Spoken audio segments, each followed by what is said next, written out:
సోదరి సోదరులారా, ప్రభువైన యేసుక్రీస్తు నామములో హృదయపూర్వక వందనాలండి. ముందుగా ఇంత మంచి సమయాన్ని ఇచ్చిన తండ్రైన దేవునికి ప్రభువైన క్రీస్తు ద్వారా కృతజ్ఞతాస్తుతులు చెల్లిస్తున్నానండి. అందరూ బాగున్నారండి. వాక్యం చదువుకొని ప్రార్థన చేసుకున్న తర్వాత పాఠంలోకి వెళదామండి.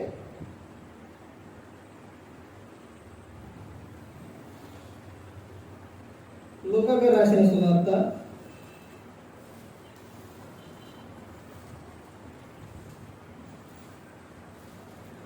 17వ అధ్యాయం 13వ వచనం.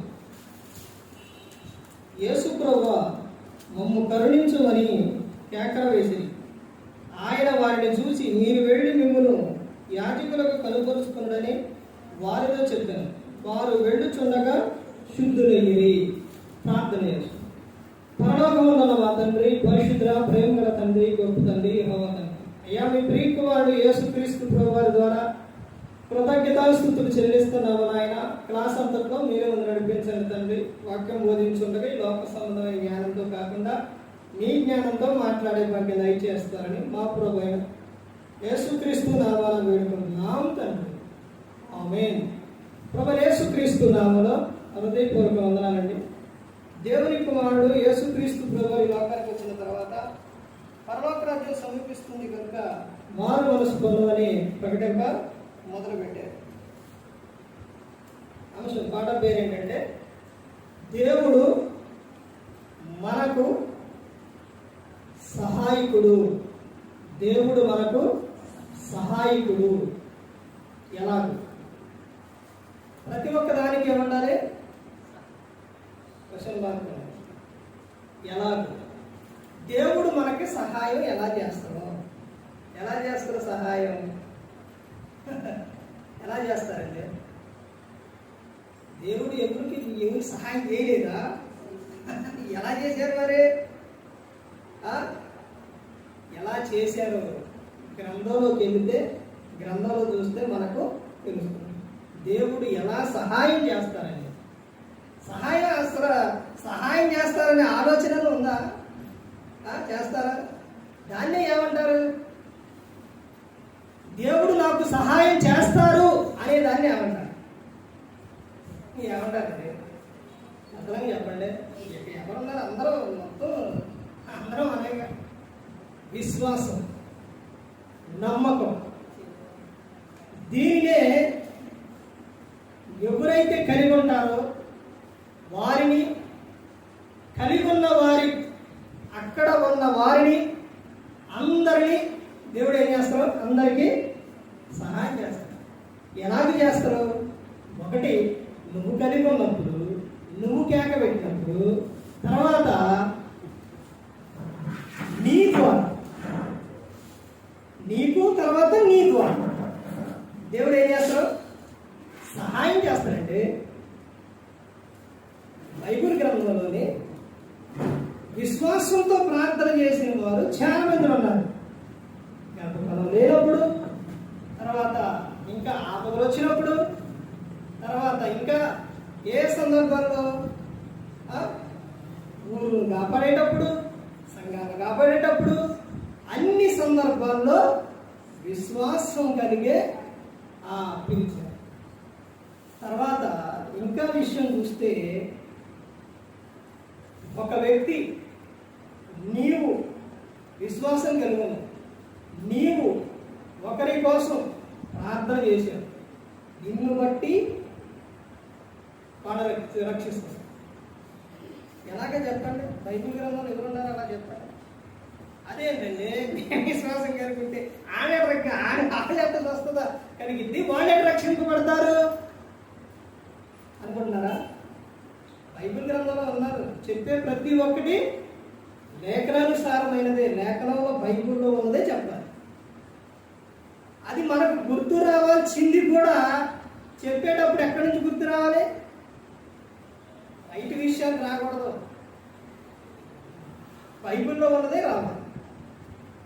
ఎందుకంటే దేవుడు మనకు రాసి ఇచ్చిన లేఖ, ప్రేమ లేఖ బైబిల్. ఇది మొత్తం కలిపితే వచ్చేది ఏంటంటే ప్రేమ. అందుకనే ప్రతి ఒక్కటి కూడా బైబిల్ నుంచి చూడాలి. బైబిల్ రాపించింది ఎలా రాపించారు దేవుడు? ఎలా రాపించారండి?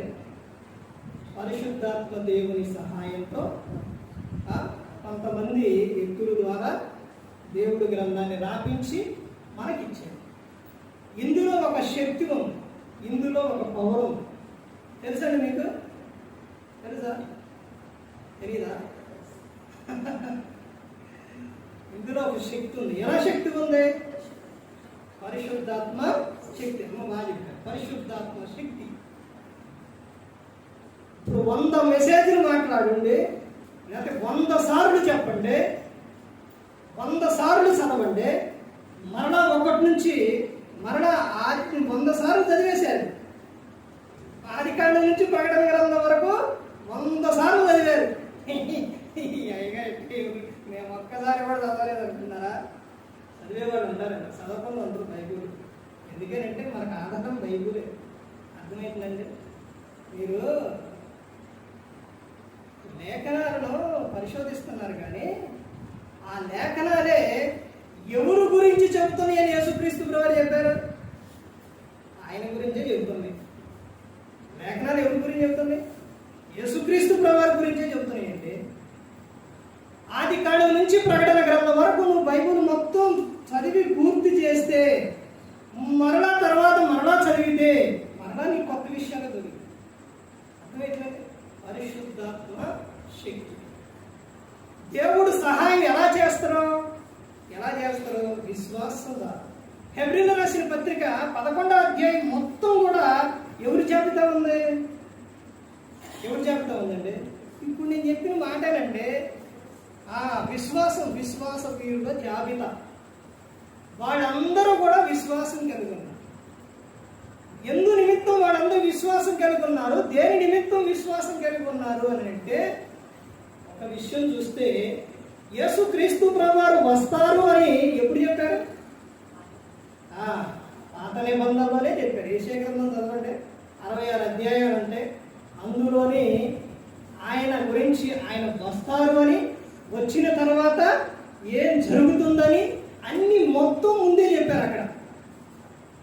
ఆ రోజున ఉన్న గ్రంథం, ఆ రోజున చదివే గ్రంథం ఎవరికైనా చేతిలోకి వెళ్ళిందని అంటే ఏదంటే యెషయా గ్రంథం.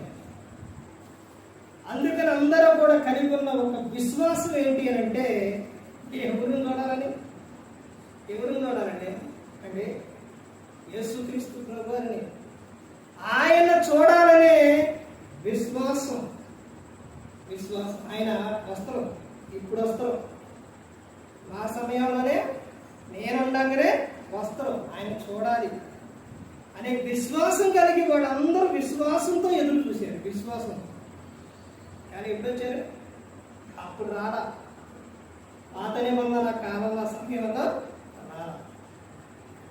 యేసుక్రీస్తు ప్రభువారు ఎలాగూ అంటే ఆయన ఎలా స్వస్థపరుస్తారు అని అంటే, పక్షవాయువు కలిగిన ఒక ఆయన్నే 4 వ్యక్తులు, అంటే ఒక వ్యక్తి విశ్వాసం కలిగి ఉంటే ఇంకొక వ్యక్తిని స్వస్థపరుస్తారు అనే విషయం ఇదేనండి. 4 వ్యక్తులు కలిసి ఒక వ్యక్తిని ఎక్కడ తీసుకెళ్లారు? యేసుక్రీస్తు ప్రభువారి యొద్దకు తీసుకెళ్లారు. ఇప్పుడు ఈ 4లో విశ్వాసం లేదనుకోండి, తీసుకెళ్తారా? ఆ 4 ఏమనుకుంటారు? అని ఏడ తీసుకుపోతావు? ఎందుకు తీసుకుపోయినా ప్రయోజనం ఏముంది? ఈ నలుగురంటవా, నిగుతురంటవా, ఆయన సూత్రంటవా, ఎన్ని వచ్చాయి? నలుగురు కాదు, 2 ఉంటేనే ఎన్నెందో మాటలు వస్తాయి. మరి 4 ఉన్నప్పుడు, కానీ ఆ 4 కలిగి ఉన్నదేంటి? విశ్వాసం. అదే అక్కడికి వెళ్ళిన తర్వాత ఇక్కడ 2 సందర్భాలు. ఇక్కడ తీసుకెళ్ళారు, తీసుకెళ్ళిన తర్వాత అక్కడ ఏం లేదండి, ఖాళీ లేదు. ఎక్కడ ఖాళీ లేదు? ఆయన లోపల ఉన్నారు, లోపల తీసుకెళ్ళడానికి ఖాళీ లేదు. అది లాభాగా వెళ్ళడానికి ఖాళీ లేదు. ఆయన చూస్తే, ఆయన బయటకు వచ్చి చూస్తే నేను బాగా చేస్తానే అని పోదాం బాండి అని అనుకున్నారండి? అనుకోలేదు. ఆయన పింకులు తీసి ఆయన ఎదుట మంచాన్ని దింపారు. అప్పుడు యేసుక్రీస్తు ప్రభువు చెప్పిన విషయం ఏంటండి? తీసుకొచ్చిన వారి చూసి నీ పాపములో క్షమింపబడి ఉన్నవి, లేచి నడు అని చెప్పి వెళ్ళని చెప్పి. అర్థమైందండి? దేవుడు ఎలా సహాయం చేస్తారు? ఎలా సహాయం చేస్తారు అని అంటే నీవు చేసే ప్రార్థన. ఇక్కడ వీళ్ళు ఏం చేశారు? నీకు సమయం లేదనుకోండి, ప్రార్థనకి ఎంత సమయం అని ఏమీ లేదు, చేయొచ్చు. ప్రార్థన ఎంతసేపు చేయొచ్చు? ఒక రోజు మొత్తం చేయి, పొద్దుగల్లా ఒక పూట చేయి, లేదా ఒక గంట చేయి, ఎంతసేపు అన్నా చేయి ప్రార్థన. అందులోని ఒక్క మాటే చేయి. వీళ్ళు ఎంతసేపు పిలిచారు? వీళ్ళు ఒక సువార్త 17వ అధ్యాయంలో 13వ వచనంలో వీళ్ళు ఏమని పిలిచారు? ప్రార్థన ఏమని చేశారు? యేసు ప్రభువా మమ్ము కరుణించు. అయిపోయింది. ఇంకేమైనా చెప్పారండి? తర్వాత పేతురు గారు మునిగిపోతున్నప్పుడు ఏమని చేసిండు? ప్రభువా మునిగిపోతున్నా, ఇంకెంక అక్కడి నుంచి ఇంకేమైనా ఎక్కువ చేస్తే వెళ్ళిపోయాడు నాపకి. అర్థమైందండి? ఒకే మాట, ఒక్క మాట, అది కూడా ఎలాగా? విశ్వాసంతో ఒక్క మాట ఆయన కేకై దేవుడు నిన్ను స్వస్థపరుస్తాడు. నీ విశ్వాసం నిన్ను స్వస్థపరుస్తాడు. విశ్వాసం లేకుండా దేవునికి ఇష్టం అసాధ్యం. విశ్వాసం అది ఎలా కలిగింది? వినుట వలన విశ్వాసం కలిగింది. అది ఏ మాట వలన? ఏ మాట వలన కలుగును అని అంటే రోమీయులకు 10:17లో క్రీస్తు మాట వలన కలుగును. క్రీస్తు మాట వలనే విశ్వాసం కలుగును. ఈ సందర్భాల్లో చాలా ఒకసారి చెప్పే ఉంటా. ఇద్దరు భార్య భర్త చనిపోదామని ఒక ఊరు వెళ్ళి ఆ ఊరు నుంచి వస్తా మందుబాట్లు కొనుక్కొని చనిపోదామని అనుకున్నారు. ఒక రోజు వెళ్ళారు. అయితే ఆ షాపు తీసిలేదు. తర్వాత మరలా వెళ్ళారు. షాప్ అయితే తీసి ఉంది, కానీ ఆ షాపులో మనిషి లేదు. ఆ తర్వాత వాళ్ళు అడి తిరిగి ఊరు వచ్చారు. అక్కడ కూడికలోనే ఎవరి గురించి అని అంటే మత్తయి సువార్త 11వ అధ్యాయం 28, 29 వచనాలు. ఆ వచనాల్లో ప్రయాసపడి భారం మోసుకొని సమస్త జనులారా నా యొద్దకు రండి, నేను మీకు విశ్రాంతినిస్తాను, మీ ప్రాణాలకు శాంతినిస్తాను, నేను సాత్వికుడను, దీన మనసు కలవాడును అని చెప్పిన ఆ మాటలో భార్యాభర్త మనసులో దేవుడు వాళ్ళు అంటే ఇది చేసేవాడు, విగ్రహం ఇది చేస్తారు.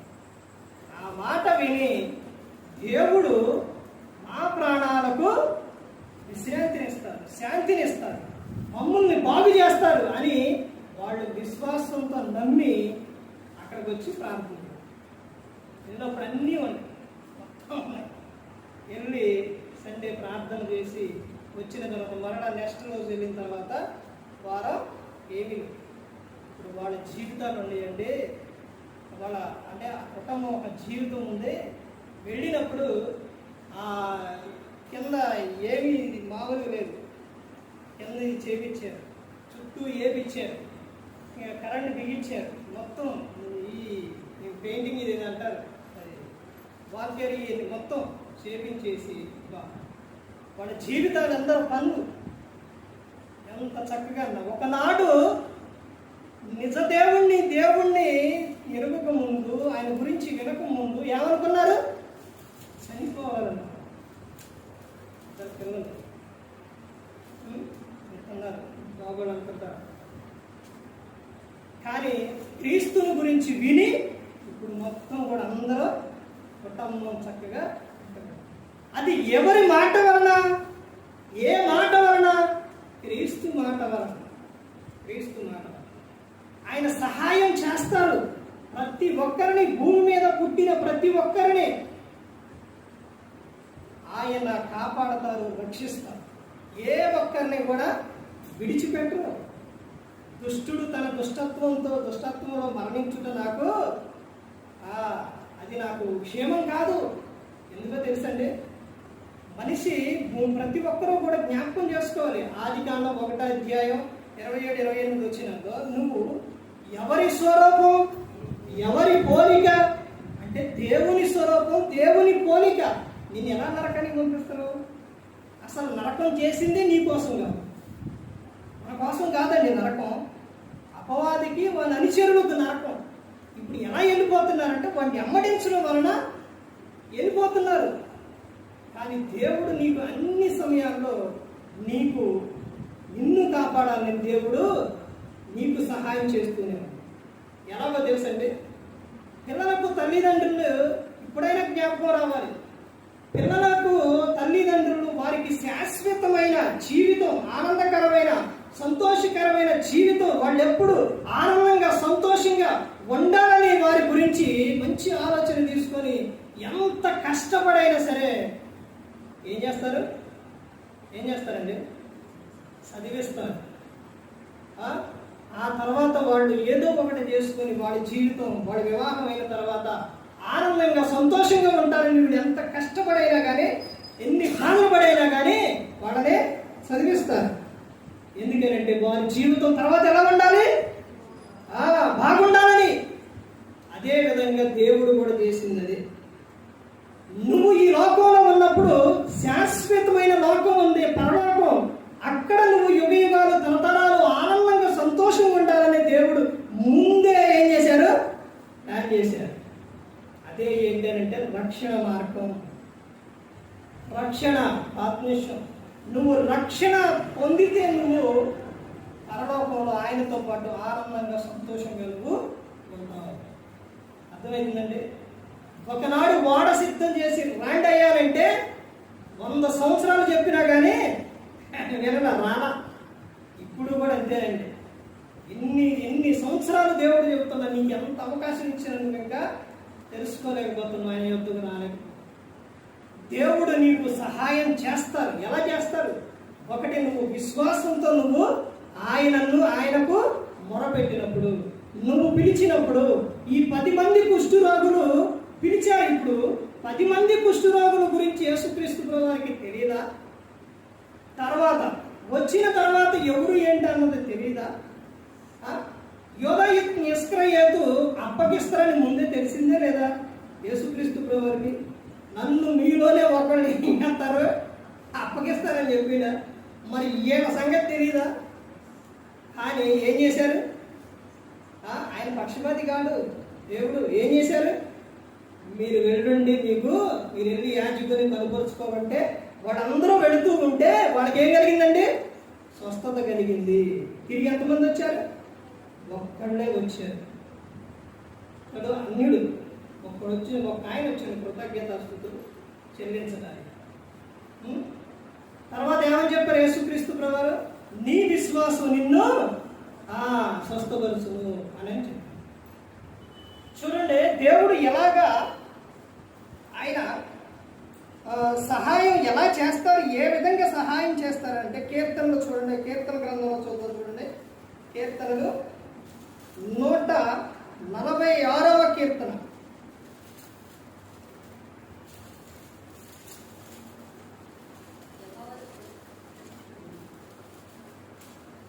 చదువు. యెహోవాను స్తుతించుడి, నా ప్రాణమా యెహోవాను స్తుతింపుము. నా జీవిత కాలమంతయు నేను యెహోవాను స్తుతించెదను. నేను బ్రతుకు కాలమంతయు నా దేవుణ్ణి కీర్తించెదను. రాజుల చేతనైనను నరుల చేతనైనను రక్షణ కలగదు.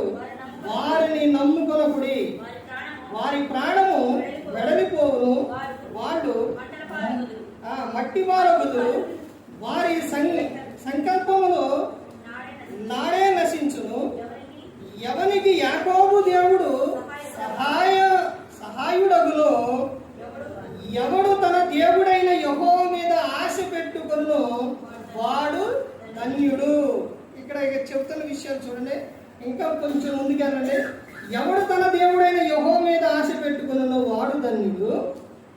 ఆయన ఆకాశమును భూమిని సముద్రమును దానిలోని సర్వమును సృజించిన వాడు. ఆయన ఎన్నడను మాట తప్పని వాడు. బాధపరచబడు వారికి ఆయన న్యాయము తీర్చు ఎవరికి సహాయకులు అంటే పైన ఆయన గురించి ఆయన ఒక గొప్పతనం ఏంటో, ఆయన పవర్ ఏంటో, ఆయన శక్తి ఏంటో పైన చెప్పారు. ఇప్పుడు ఆయన చెబుతున్న విషయం ఏంటంటే బాధపరచబడు వారికి ఆయన ఏం చేస్తారంట? న్యాయం తీరుస్తురు. నువ్వు బాధపడుతుంటే ఆయన ఆనందించే ఆయన కాదు, ఆయన సంతోషించే ఆయన కాదు. ఈ సందర్భంలోని ఇద్దరు వ్యక్తులు ఉన్నారు. ఎవరు వాళ్ళు అంటే మార్తా, మరియా. వాళ్ళకి సహోదరుడు ఉన్నారు. ఎవరు? లాజరు. ఆయన చనిపోయినప్పుడు వాడు బాధపడుతుంటే యేసుక్రీస్తు ప్రభువారు వచ్చి నవ్వారా? యేసుక్రీస్తు ప్రభువారు కూడా ఏం చేశారు? కన్నీళ్లు విడిచారు. బాధపరిచే వారికి, బాధపడే వారికి ఆయన ఏం చేస్తారంట? సహాయం చేస్తారు. తర్వాత ఏమని చెబుతున్నారు? 7వ వచనంలో కింద చూడండి, ఆకలి కొనిన వారికి ఆహారము దయచేయండి. ఆయన ఎలా సహాయం చేస్తారంట? ఆకలి కొనిన వారికి అది ఎలా వచ్చిద్దో అలా తెలియదు, కానీ ఆయన ఏం చేస్తారు? సహాయం చేస్తారు. ఏలియాకే అలాగే సహాయం చేశారండి. ఒక చాట నుంచి ఒక చాటకి, ఒక చాట కాకులు, ఒక చాట ఏమో ఒక విధవరాలు. తర్వాత ఆయన చూడండి దేవుడు ఏ విధంగా పోషించాడు. ఆకలి అన్న వారిని అందుకని చెప్పాడు దేవుడు, ఎవరైనా కానీ ఆకలి అని అంటే వారికి ఆహారం పెట్టుండి, దాహం అంటే దాహం ఇవ్వండి, వస్త్రాలు లేని వారికి వస్త్రాలు ఇవ్వండి, రోగి చూడటానికి వెళ్ళండి. ఇవన్నీ ఎక్కడ ఉంది? లోకాసు సువార్త 25వ అధ్యాయంలో ఉంటుంది. అట్లా చేసిన వారిని ఏమని దేవుడు పిలిచిండు? ఏమని చెప్పారు? ఏమనంటే ఆశీర్వదింపబడిన వారు. అంటే వీళ్ళు అడుగుతారు, మేమెప్పుడు నువ్వు సహాయం చేసినాం ప్రభువా, నీకెప్పుడు చేసినవంటే వీరిలో ఒక్కరికైనా కానీ మీరు చేస్తే నాకు చేసినట్టే అనేది. చేయని వాళ్ళు ఏమని చెప్పారు? శపింపబడిన వారులారా అని చెప్పారు. చేసిన వారిని ఆశీర్వదింపబడిన వారులారా అని చెప్పారు. అందుకనే ఇక్కడ సందర్భం ఏం చెప్తున్నారంటే ఆకలి కొనిన వారికి ఏం పెట్టారట? ఆహారం. అది దేవుడు సహాయం చేస్తారు. ఇశ్రాయేలీయుల ప్రజలు ఎలాంటి వాడు అండి? అక్కడ ఐగుప్తులో నుంచి విడిపించి తీసుకొచ్చిన తర్వాత ఏం చేశారు వీళ్ళు? సన్నకటం, గోనకటం ఇవన్నీ చేశారు. ఇవన్నీ చేసినా కానీ మాకు ఆహారం అవుతుంది. ఆహారం అంటే ఏమన్నా వచ్చింది? దేవదూత పండిన దేవదూతల వల్ల ఆకాశం నుంచి వచ్చింది. చూశారంటే దేవుడు ఎలా పోషించాడు, ఎంత గొప్ప దేవుడు. అక్కడ చెప్తున్న విషయం అదే చూడండి, ఏమని చెప్తున్నారు అక్కడ? ఆకలి కొనిన వారికి ఆహారము దయచేయును, యెహోవా బంధింపబడిన వారిని విడుదల చేయును. ఏం చేస్తారట? బంధింపబడిన వారిని విడుదల చేయును. అపవాది ఎరలో నుంచి నువ్వు ఆ బంధకాల్లో నువ్వు ఉన్నావా, నిన్ను ఏం చేస్తారో తెలుసండి? ఆ బంధకాల్లో నుంచి నిన్ను విడుదల చేస్తాడు. ఎందుకనంటే వాడు చూపించే సంతోషం ఎలా ఉంటుందో తెలుసా? ఎలా ఉంటుందో తెలుసండి? అర్థం అవడానికి ఒక విషయం చెబుతాను, తెలియడానికి ఒక విషయం చెబుతాను. ఒక యవనస్తుడు, ఆయన గురించి అయ్యా మరి మారట్లేదు, ప్రార్థన చేయండి అంటే సరే అమ్మా ప్రార్థన చేద్దాం అన్న తర్వాత ఈ సేవకుడు కూడా ఆయన పిలిచిన తర్వాత ఎక్కడ అంటే ఎక్కడ మరి సమయం లేదు, ఖాళీ లేదు, ఇవన్నీ చెప్పిన తర్వాత ఆయనకి ఒకసారి ఈ లోకం విడిచినట్టు అనిపించింది. ఆయనకి వెళ్ళిన తర్వాత అక్కడ జరిగిన విషయం ఏంటంటే అక్కడికి వెళ్ళేటప్పుడు దేవదూతలు ఆపు చేసిన తర్వాత ఇక జీవగ్రంథంలో పేరు ఉంటేనే లోపలికి వెళ్తారయ్యా అని చెప్పి. అయితే జీవగ్రంథంలో పేరు చూడాలి అన్న తర్వాత అందులో పేరు ఉండదు. ఇది ఒక సందర్భం. అక్కడ పేరు ఎవరు రాస్తారో? యేసుక్రీస్తు ప్రభువారే రాస్తారు. అయితే ఇంకొక సందర్భంలో జరిగే విషయం ఏంటంటే నేను ఆడికి వెళ్ళిన తర్వాత ఇదిగో నాయన దేవదూతలు ఒక సందర్భంలో చెబుతాను, ఇక అర్థం అవడానికి చెబుతున్నాను. ఇగో 2 అవకాశాలు ఉన్నాయి నీకు. ఒకటి, నువ్వు కోరుకో, నీకు ఏది కావాలో, పరలోకం కావాలో నరకం కావాలో, నీకు ఏది కావాలో కోరుకో అని అంటే ఏది ఒకసారి పరలోకాన్ని ఒకసారి చూపిందంటే పరలోకం ఇలా తెరవంగానే అక్కడ దేవదూతలు ఏం చేస్తున్నారు? నిత్యం గాన ప్రతిగానాలు చేస్తున్నారు. పరిశుద్ధుడు పరిశుద్ధుడు పరిశుద్ధుడు అని గానపతి గానాలు చేస్తున్నారు. ఏంటి ఇక్కడ ఇదే గోల. అక్కడేదో ఇష్టం ఉన్నా లేకపోయినా సేవకు చూపుతుందని మన బొమ్మని నేను ఎక్కడ ప్రార్థనకపోతే మళ్ళీ ఏడుకు వచ్చిన తర్వాత మళ్ళీ ఇప్పుడు ఇదేనా అమ్మో నా వల్ల కాదు అని ఏదో ఒకసారి నరకాన్ని చూపింది అన్నట్ట. నరకం అలా తీయంగానే ఎక్కడ లేని సంతోషం అంతా అక్కడే ఉంది. డ్యాన్సు, విందులు, వినోదాలు. పరలోకం ఎట్టుంది, అది నరకం ఎట్టుందంటే నెంబర్ 1 ఉందంట. ఎంత ఆనందంగా ఎగినోళ్ళు తినోళ్ళు అన్నీ. ఇదేంటి పాస్టర్ గారు నరకం అంటే అగ్ని ఆరదు పురుగు సాగుతో అలా ఉంటుందని చెప్పారు, ఎక్కడేంటి ఎంత బాగుంది ఏంటి అని ఆలోచించి, నాయన ఎక్కడికి వెళ్తావు అని అంటే, నేను నరకానికే వెళ్తా అని అంటే, ఒక్కసారి ఆలోచించు నాయన, ఒక్కసారి అందులో పడితే మరలా బయటికి రావడం ఉండదు, ఒక్కసారి ఆలోచిందంటే అసలు ఏం ఆలోచించే పని లేదు, మీరు అర్జెంటు పంపించేయండి అన్నాడు. తోట కిరకిర తిప్పి అందులో పడేస్తుంటే ఎంతో ఉంటే మంట కాలిపోతుంది. అబ్బా అబ్బా అబ్బా అని కేకలు పెడతా ఉంటే ఆడికి వెళ్ళిన తర్వాత, ఏమంటే ఇదంతా అర్థమని చెప్తున్నా, అయితే నరకం ఉండేది అలాగే. ఆడికి వెళ్ళిన తర్వాత ఆయనకు ఒక ఆలోచన, అక్కడ చూపించారు, ఇక్కడ చూపించారు, ఇక్కడ ఎట్ట ఉంది, ఆ తోత ఒక్కసారి నాకు కనపడాలి, నేను అసలు వదిలిపెట్టను అనుకోండి. చాలా నరకంలో అటు ఇటు ఒక బోధ దిగుతుంది.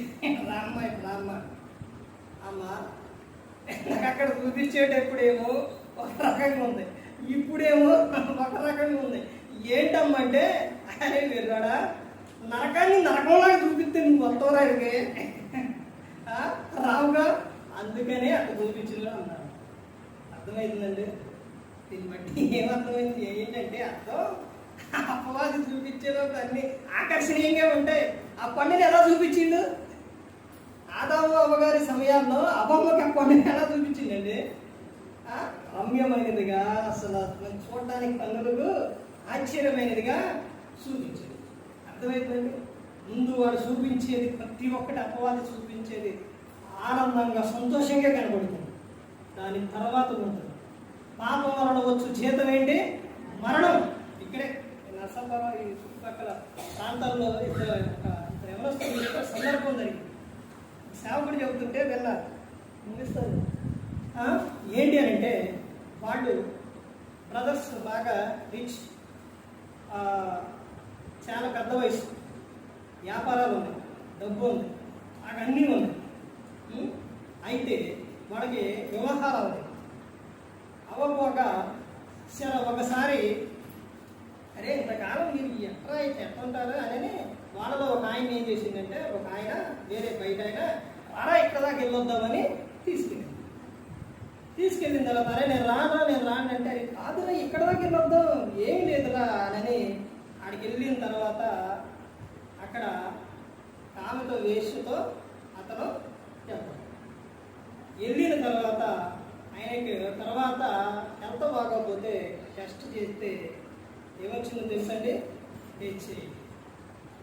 ఇప్పుడు ఆ బ్రదర్ ఆయన చెప్పుకుంటా, సేవకుడు చెప్పుకుంటా, అతను అంటారా ఏమని చెప్తుంటో తెలుసండి, మేము సోదరుడు ఏదో చెప్పారు, అయితే మేము ఎంతో ఎంతో ఇదిగా ఉన్నామండి. ఇప్పుడు ఒక్కసారే మా అన్నయ్య ఇలా వెళ్ళాడు, ఇప్పుడు తన జీవితం ఇదైపోయింది, ఇప్పుడు తలెత్తుకోలేని తిరగలేని పరిస్థితి అండి అని చెప్పి. చూశారండి, పాపం వలన వచ్చు జీతం ఏంటి, మరణం. చూశారంటే తలెత్తుకోలేని పరిస్థితి. ఎంతో డబ్బు ఉంది, వ్యాపారాలు ఉన్నాయి, అన్నీ ఉన్నాయి, కానీ చూసారా, అది చూపించేది చేపించేది అదేనండి. అంత ఎందుకు చెబుతానంటే, బంధింపబడిన వారిని దేవుడు ఏం చేస్తారో విడిపిస్తారు. ఆడి ఎర్రలో ఉన్న వారిని దేవుడు విడిపించడానికి యేసుక్రీస్తు ప్రభువు ఈ లోకానికి వచ్చి మనందరి పరిస్థితుల్లో ఆయన తన ప్రాణాన్ని పెట్టి, తర్వాత ఇంకా ముందుకెళ్తే ఆయన ఇంకా చెబుతున్న సందర్భాలు చూడండి. తర్వాత 8వ వచనం చూడండి, అక్కడ ఏమని చెబుతున్నారు, యెహోవా గుడ్డివారి కన్నులు తెరవ చేయువాడు. యెహోవా ఏం చేస్తారట? ఆయన ఎలా సహాయం చేస్తారు? గుడ్డివారి కన్నులు తెరవ చేస్తారు. ఆయన అయ్యా చూపు లేదయ్యా, నాకు చూపు కావాలి అంటే ఈ రోజున చాలా మంది విషయం ఏంటంటే, ఏదన్నా ఒక అనారోగ్యం వచ్చిందనంటే దేవుని మీద భారం, దేవుడే, అది కరెక్టే, అవునండి, కానీ మెడిసిన్ కూడా ఉండాలి. అర్థమైందండి? ప్రార్థన చేయాలి, అవి కూడా ఆడాలి. యేసుక్రీస్తు ప్రభువారు అక్కడ ఆడిన ఇప్పుడు యేసుక్రీస్తు ప్రభువారు ఒక గుడ్డివాడిని పిలిచి, ఈ చూపు లేదా, వెళ్ళి ఆ కోరేట్లో పడుకో, నీకు వచ్చేసిద్ది అని చెప్పారా? లేకపోతే అక్కడ ఏదన్నా ఒక వస్తువు ఏదైనా వాడారా? వాడారు. ఏం వాడారు? ఆయన ఉమ్ము నేల మీద ఊసి దాన్ని కడి చేసి, అది మెడిసినేవండి చేసి ఆయన కన్నులకు రాసి, ఇప్పుడు నువ్వు వెళ్ళి కడుక్కోవని చెప్పాడు. అర్థమవుతుందండి? రెండు ఉండాలి. ఆయన వైద్యుడు కూడా యేసుక్రీస్తు ప్రభువారు, అన్ని ప్రతి ఒక్కటి కూడా. ఇక్కడ గుడ్డి వారి కన్నులు ఏం చేస్తారంట? తెలుస్తుంది. ఒకటి, లోక సంబంధమైన విషయాల్లోనే స్వస్థపరుస్తుడు. తర్వాత ఆత్మ సంబంధమైన విషయాలు, నీ మనోనేత్రాలు కూడా ఆయన ఏం చేస్తారో తెలుస్తుంది. తర్వాత ఆయన ఇంకా ముందుకెళ్తే చెప్తున్నారు కదా, 8వ వచనంలో కింద చూడండి, యెహోవా కృంగిన వారిని లేవనెత్తువాడు. నువ్వు కృంగిపోయినవా? నువ్వేం చేస్తారో తెలుసా అండి? లేవనెత్తుడు. నువ్వు కృంగిపోయినవని, పడిపోయినవని నిన్ను అట్టే వచ్చుడు. అర్థమవుతుందండి? అసలు అలా చేయడు ఆయన. నువ్వు ఎప్పుడైతే నువ్వు కృంగిపోతావో అప్పుడే నీకు బలాన్ని ఇచ్చి నిన్ను లేవనెస్తాడు. కానీ దేవుడు నాకేడ సహాయం చేస్తాడు, దేవుడు నన్ను ఎక్కడ పట్టించుకుంటాడు, దేవుడు నన్నేడ చూస్తాడు, నా ప్రార్థన ఎలా ఆలకిస్తారని చాలా మంది కూడా ప్రార్థన చేయకుండా ఉంటారు. అర్థమవుతుందండి? నువ్వు కృంగిపోయావా, దేవునికి మొరపెట్టు, దేవుడే నీకు సహాయం చేస్తాడు. తర్వాత ఆయన ఇంకా చెప్తున్న విషయం, తర్వాత ఆయన ఇంకా ఏమో చెప్తున్నారంటే, యెహోవా నీతిమంతులను ప్రేమించువాడు. నీతిమంతులను ఏం చేస్తారంట? ఆయన ఎప్పుడు కూడా విడిచిపెట్టాడు, ఆయన ప్రేమిస్తాడు. తర్వాత ఇంకా ఆయన చెబుతున్న విషయం 9వ వచనంలో ఏమని చెప్తున్నారు? యెహోవా పరదేశులను కాపాడువాడు, ఆయన తండ్రి లేని వారు విధవరాండ్రులను ఆదరించువాడు. ఎవరినట? పరదేశులను కాపాడువాడు. తర్వాత తండ్రి లేని వారిని, విధవరాండ్రుల్ని ఆయన ఏం చేస్తారంట? ఆదరించువాడు. ఒక భక్తి, యాకోబు గారు భక్తి గురించి చెప్తారు. యాకోబు పత్రిక 1వ అధ్యాయంలో చివరి వచనాల్లో ఆయన భక్తి గురించి చెప్తారు. తండ్రి అయిన దేవుని ఎదుట పవిత్రమును నిష్కళంకమైన భక్తి ఏదనగా, దిక్కులేని పిల్లలను, విధవరాండ్లను వారి ఇబ్బందిలో పరామర్శించుట, ఇహలోక మాలిన్యము తనకు అంటకుండా కాపాడుకున్నటయే భక్తి అని చెప్తారు. అంటే దిక్కులేని పిల్లలను, విధవరాండ్లను వారి ఇబ్బందుల్లో ఏం చేయాలంట? పరామర్శించాలి, వారికి సహాయం చేయాలి. ఇక్కడ చెప్తున్న సందర్భం చూడండి, ఆయన ఏమని చెప్తారు? ఆయన తండ్రి లేని వారిని, విధవరాండ్లను ఆదరించువాడు. భక్తిహీనుల మార్గమును ఆయన వంకర మార్గము చేయును. యెహోవా నిరంతరము ఏలును. సియోను నీ దేవుడు తరములన్నిటిను రాజ్యము చేయును. యెహోవాను స్తుతించుడి అని చెప్తారు. చూసారండి? ఆయన ఎవరికి సహాయం చేస్తారన్నది ఈ అధ్యాయంలో కనబడుతుంది. తర్వాత మొత్తం అన్నింటిలో ఉండిద్ది. అర్థమైందండి? దేవుడు నీకు ఏ విధంగా సహాయం చేస్తారో, నువ్వు ఏ విధంగా సహాయం చేస్తారనంటే, నువ్వు ఏ స్థితిలో అయితే కలిగి ఉన్నావో ఆ స్థితిని బట్టి నువ్వు దేవునికి మొరపెట్టు, దేవుడు నీకు సహాయం చేస్తాడు. ఆయన ఎప్పుడు కూడా విడిచిపెట్టాడు. ఈ రోజున ఇక్కడ ఉన్నావు అంటే జగత్ పునాది వేయబడక మునిపే ఆయన దృష్టిలో ఉన్నాం కాబట్టి మనం ఈ రోజున ఇక్కడ భూమి మీద ప్రతి ఒక్కరిని ఎవరిని విడిచిపెట్టదు దేవుడు. అందరి పట్ల దీర్ఘశాంతం ఎందుకు చూపిస్తాడంటే ఆయన రాకడ ఆలస్యం చేయకుండా అందరి పట్ల ఎందుకు దీర్ఘశాంతం చూపిస్తాడంటే, అందరూ కూడా ఏం పొందాలంట? మారు మనసు పొందాలని అందరి పట్ల దీర్ఘశాంతం చూపిస్తాడు.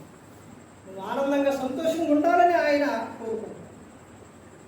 అలాగే ఆయన యందు ఉన్నప్పుడు ఆయన మన యందు, యోహాను సువార్త 15:7 ఉన్న విషయం అది. నా యందు మీరును మీ యందు నా మాటలు నిలిచి ఉన్న ఎడల మీకు ఏది ఇష్టమో అడుగుడి, మీరు బహుగా ఫలించడం వలన నా తండ్రి మహిమపరచబడదు, మీరు నా శిష్యులగుదురు అనేది. నీకు జ్ఞానం కావాలా అడుగు, నీకు ఏది కావాలన్నా కానీ అడుగు.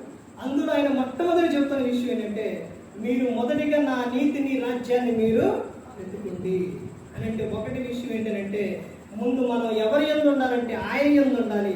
ఆయన మన యందు ఉన్నప్పుడు, ఆయనతో హత్తుకొని ఉన్నప్పుడు మనకి ఏది కావాలన్నా కానీ ఆయన ఇస్తారంట, సహాయం చేస్తారు.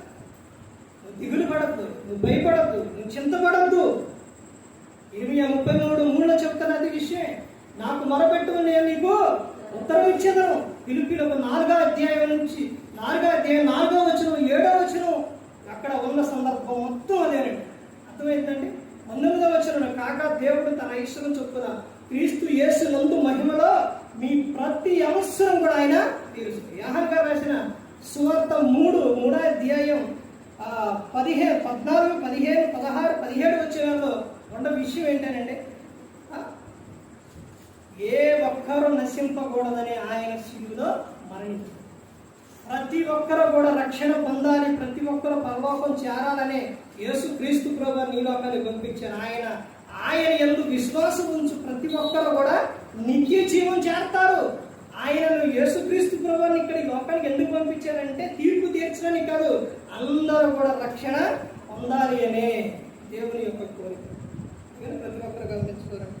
ఏ ఒక్కరు కూడా నశించి నరకానికి వెళ్ళిపోకూడదని యేసుక్రీస్తు ప్రభువు ఈ లోకానికి వచ్చి మనందరి కోసం ఇందులో తన ప్రాణాన్ని పెట్టి మరి ఈ విధంగా నిలబెట్టి మాట్లాడించిన తండ్రి దేవునికి కృతజ్ఞతాస్తుతులు చెల్లిస్తూ, ఇంతవరకు శ్రద్ధగా ఉన్న మీకు ప్రభు పేట నా హృదయపూర్వక వందనాలు చెల్లిస్తూ ఈ మాటలు ముగిస్తాను. అందరికీ వందనాలు.